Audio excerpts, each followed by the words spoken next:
Bapak, Ibu, saudara-saudara sekalian, kita tentu berharap ketika kita sudah di alam kubur, anak kita minimal setiap 5 waktu berdoa, Allahumma gfirli wali walidayya warhamhuma kama rabbayani shaghira. Sayang orang tua sekarang bangga kalau anaknya tahu bahasa Inggris, tapi dia tidak malu anaknya tidak tahu ngaji. Karena ada orang bilang, hebat betul itu Ustaz. Apalagi hebatnya anaknya Ustaz, masih SD kelas 3 lancar betul bahasa Inggris. Apa hebatnya itu? Banyak yang begitu, Bu.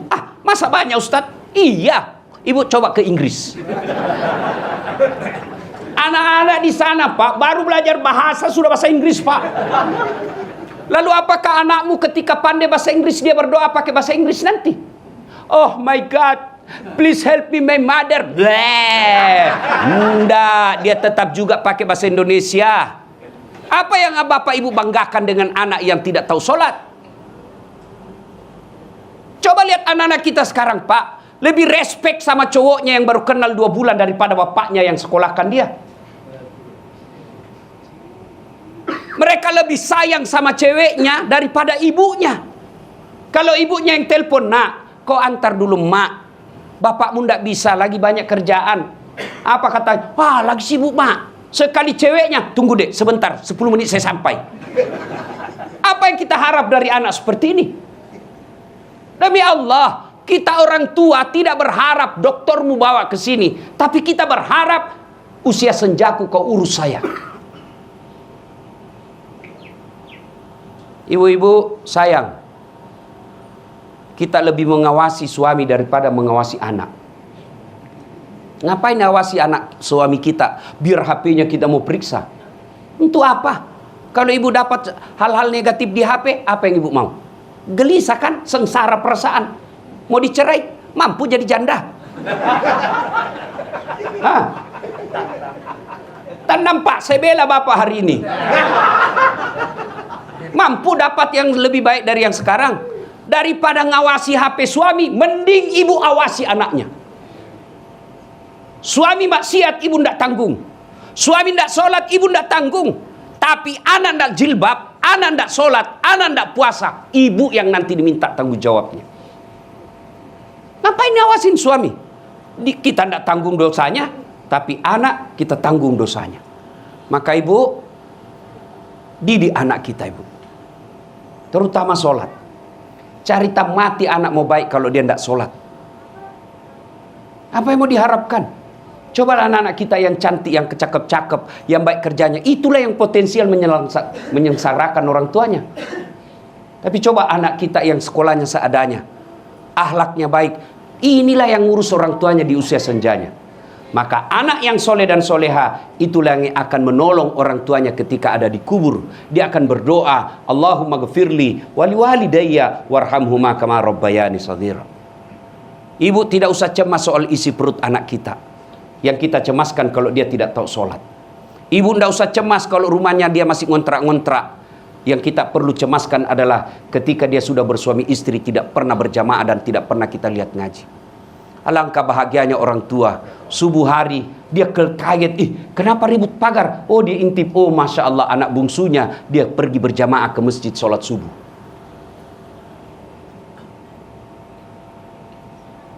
Alangkah sengsaranya kita orang tua.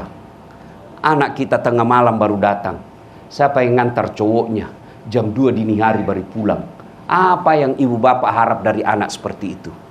Maka kita berharap tentunya almarhum almarhumah punya anak yang soleh dan soleha, sehingga menjadi kekayaan buat almarhum almarhumah di alam kubur.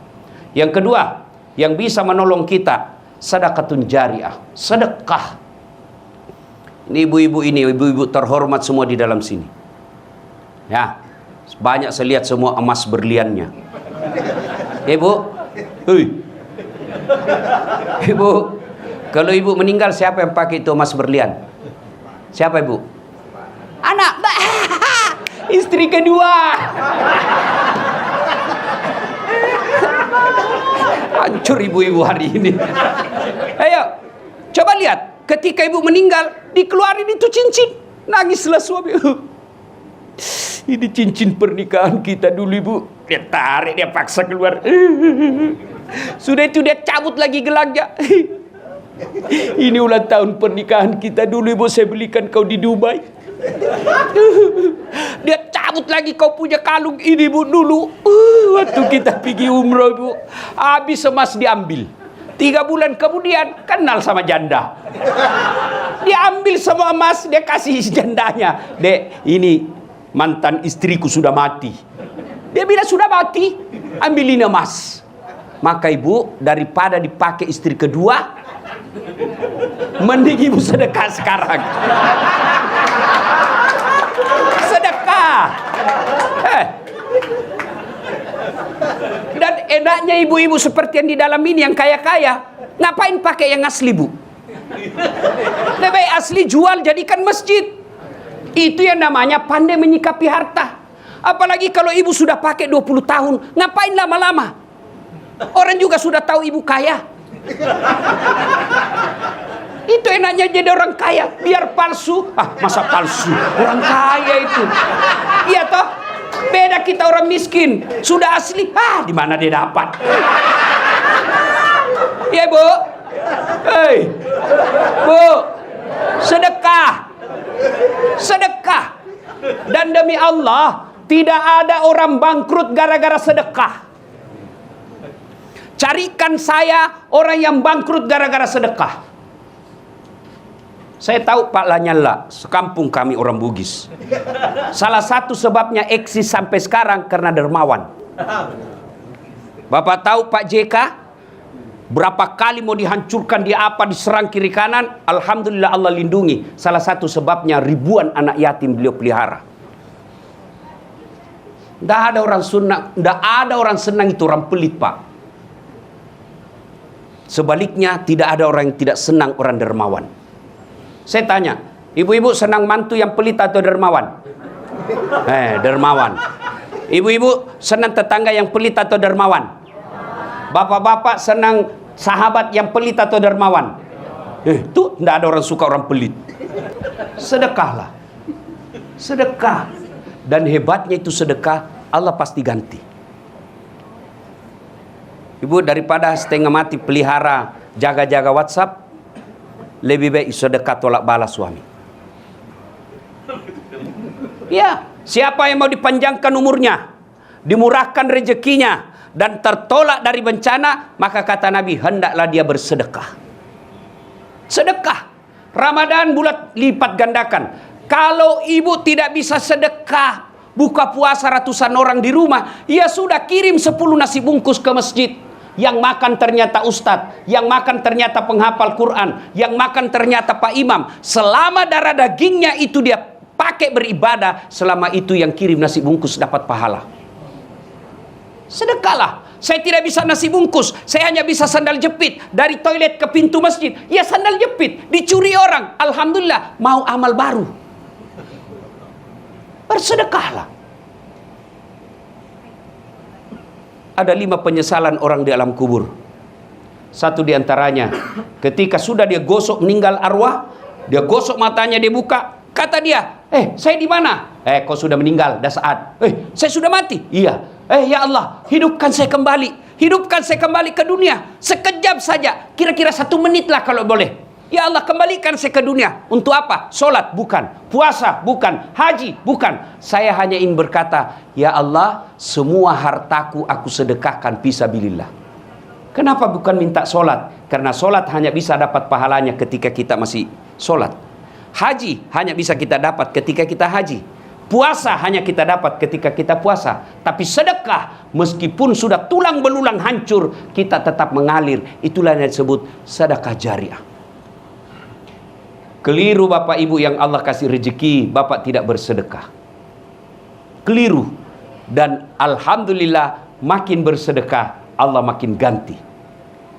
Maka almarhum almarhumah, insya Allah lapang kuburnya karena ada sedekah beliau. Yang ketiga, yang akan menolong kita di alam kubur adalah ilmu yang bermanfaat. Almarhum almarhumah, beliau suami istri, tokoh pendidikan. Itulah ilmu yang bermanfaat. Ketika diajarkan ilmu hukum kepada mahasiswanya, diajarkan tentang keadilan, Lalu anak mahasiswanya menjadi pengacara yang membela dan menegakkan keadilan. Selama itu juga amal-amal akan mengalir. Maka karena itu, ibu bapak kalau dapat konten-konten dakwah, jangan berhenti di grup, jangan berhenti di HP bapak, sebarkan. Bapak punya 10 grup WhatsApp, satu grup 100 orang, kirim 1000 orang yang terima. Kalau ada yang mengamalkan 5 orang, selama 5 orang itu amalkan, bapak dapat pahala seperti pahalanya penceramah tanpa mengurangi pahala penceramah. Ilmu yang bermanfaat adalah yang bisa menyelamatkan kita di alam kubur. Inilah 3 yang akan terus mengalir meskipun kita sudah di alam kubur, bahkan sudah habis tulang belulang kita. Anak yang soleh dan soleha, sedekah harta, kemudian ilmu yang bermanfaat. Dan orang yang ada di alam kubur sekarang masih transit, belum sampai surga, termasuk Rasulullah Muhammad SAW. Dan siapa yang paling menderita di alam kubur? Kata Nabi, orang yang paling menderita di alam kubur nanti adalah al-mutahawilu bis sholah, yang menganggap enteng sholat. Saya mau tanya, bapak-bapak, kalau pergi merantau ke Sulawesi Selatan, ternyata bapak tidak nyaman di Sulawesi Selatan, ada pilihan? Ada? Ada. Balik lagi ke Jakarta. Saudara-saudara dari Jawa merantau ke Sumatera, ternyata di sana tidak bagus. Ada pilihan? Ada. Balik lagi ke Jawa. Mangan orang mangan, yang penting ngumpul. Iya. Iya toh? Bapak-bapak kalah pil caleg, ada pilihan? Kalah pilpres, ada pilihan? Ada. Tunggu lagi 5 tahun yang akan datang, kita tanding lagi. Ya, tidak disenang sama gubernur, ada pilihan? Ada. Apa? Pensiun dini. Selesai urusan, biar ada di situ kita lewat. Bukan lagi gubernurku. Iya kan? Ibu-ibu, suami cerewet, suami kasar, ada pilihan, Bu? Ada. Pulangkan saja aku pada ibuku atau ayahku. Selesai. Ya, bapak-bapak punya istri cerewet, ngamuk aja kerjanya, ndak tahu menghargai suami. Ada pilihan? Ada. 2 pilihan. 1 tambah jadi 2. 2 cerai. Ada pilihan, Pak. Maknanya bapak menderita di dunia masih ada pilihan. Dan tidak ada orang menderita di dunia dari bangun sampai tidur sampai bangun lagi menderita 24 jam. Tidak, pasti ada senyum-senyumnya. Tapi kalau bapak masuk kubur, ada pilihan? Ibu-ibu masuk kubur ada pilihan? Nggak nyaman pertanyaannya, keluar dulu. Begitu bapak keluar, viral satu dunia, Pak. Ya. Dan siapa orang menderita di kubur? Al-mutahawil bis sholah, yang menganggap enteng sholat. Tidak ada gunanya ceramah hari ini kalau bapak ibu pulang masih lalai sholat. Mohon maaf, maafkan saya. Pesan Nabi ketika akhir hayat, pertama yang selalu diingatkan Nabi, jaga sholat kalian. Dan dihususkan bagi perempuan. Kenapa? Karena pada kondisi dan keadaan tertentu, perempuan paling banyak melalaikan sholatnya. Kapan Ustadz? Ada pengantin. Coba perempuan kalau ada pengantin, bukan cuma uang dia sumbang, sholatnya juga disumbangkan. Ya kan? Diundang jam 11. Ke salon jam 8. Sudah itu mukanya sudah penuh dempul. Ya kan? Tiba duhur. Kata suaminya, Bu, saya sudah jualkan kau sawah di kampung supaya bisa haji. Ini kau sudah haji tidak sholat, kau pergi sholat. Apa kata istrinya? Kau sadar, Pak? Saya sadar ini, saya suruh kau sholat. Kau sadar, Pak? Kau udah lihat ini makeup-ku 700.000 ini di salon. Oh, haula wala quwata illa billah. Lebih disayang makeup-nya daripada sholatnya. Tahu enggak hukuman orang tidak sholat? Buka surah Al-Hajj ayat 47. 1 kali meninggalkan sholat, Allah hukum 1 hari di neraka. Al-Quran surah Al-Hajj 47. Berapa yang namanya 1 hari di neraka? 1000 tahun dunia. Jadi kalau tidak sholat subuh tadi, 1 hari bapak dibakir di neraka. Berapa 1 hari? 1000 tahun dunia. Maka jangan anggap remeh sholat. Bagaimanapun kondisi dan keadaan Bapak, sholat. Saya tidak bisa kena air Ustaz, Allah kasih keringanan, tayamum. Yang penting tayamumnya yang benar. Jangan tayamum sambil gosok-gosok kaki, salah itu. Ada juga saya lihat di pesawat tayamum dia kumur-kumur Pak. Saya beling-beling. Ya kan? Ustaz, saya lagi sakit Ustaz. Adakah kalah sakitnya Nabi Ayub alaihissalam? Tapi beliau tetap sujud beribadah kepada Allah. Kita baru sariawan, tidak sholat. Kalau sariawan dia sholat, sariawan lah.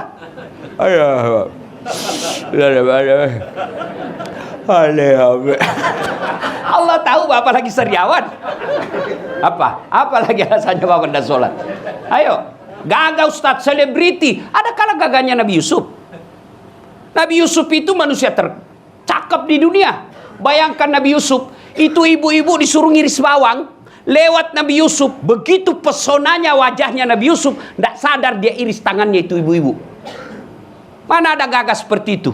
Segagah-gagahnya artis lewat, jangankan ngiris tangan, bau ketek aja kita rasa.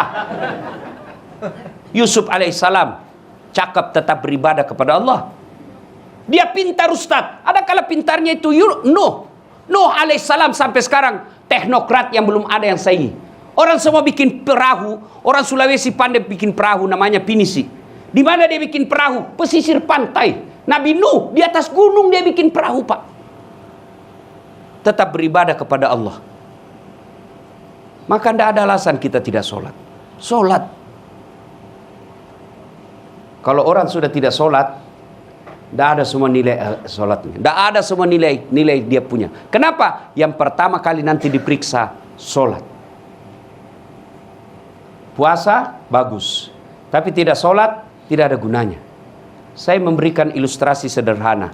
Bapak ibu saudara-saudara sekalian sering ke bank nabung, kenal sama yang apa sih namanya itu yang terima duit kita, teller apa ya itu ya. Nah itu kalau dia kenalan sama bapak kan sudah sering. Besok bapak mau ngambil duit, boleh enggak langsung ambil? Mana uangku? Kau kenal saya kan? Iya, mana uangku? Ya saya simpan 100 juta. Boleh enggak ambil seperti itu? Enggak, dia akan tanya, mana buku rekeningnya? Hilang, ATM-nya hilang juga. Bapak boleh ambil tapi urus dulu. Kau kenalkan saya dan kau lihat itu uang saya. Iya bapak betul, tapi bapak harus urus dulu surat keterangan hilang di kepolisian. Begitu juga di akhirat. Bapak punya puasa, bapak punya haji, bapak punya sedekah, bapak punya silaturahmi, menyekolahkan anak yatim, tapi tidak sholat. Mana? Kata Allah, kata Nabi, malaikat penjaga, mana buku rekeningmu? Apa itu? Sholat. Tidak ada. Kau urus dulu keterangan hilang di neraka. Kau ke neraka dulu. Apa susahnya sholat? Ibadah yang paling gampang. Puasa Pak, 30 hari orang lapar. Dari subuh sampai maghrib. Haji perlu dana, 1 bulan kita tinggalkan pekerjaan.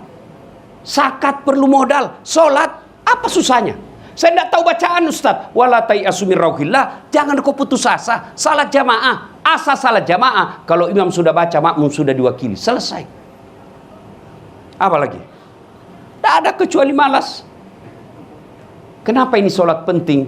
Karena dia adalah puncak penghambaan kepada Allah Subhanahu wa Ta'ala. Bapak haji boleh sambil dagang. Bapak puasa boleh sambil dagang. Tapi sholat tidak boleh ada kegiatan lain. Kenapa? Kamu lebih menghamba. Mana boleh kita sholat Allahu Akbar.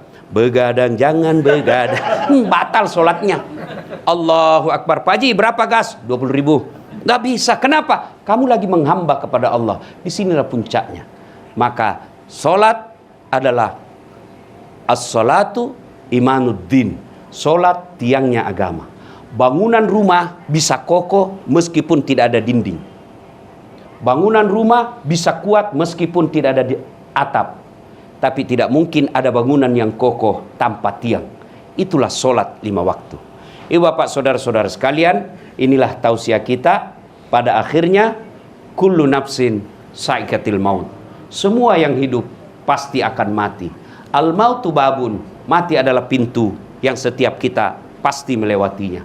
Tidak usah panjang kita ingat ceramah saya pada malam ini.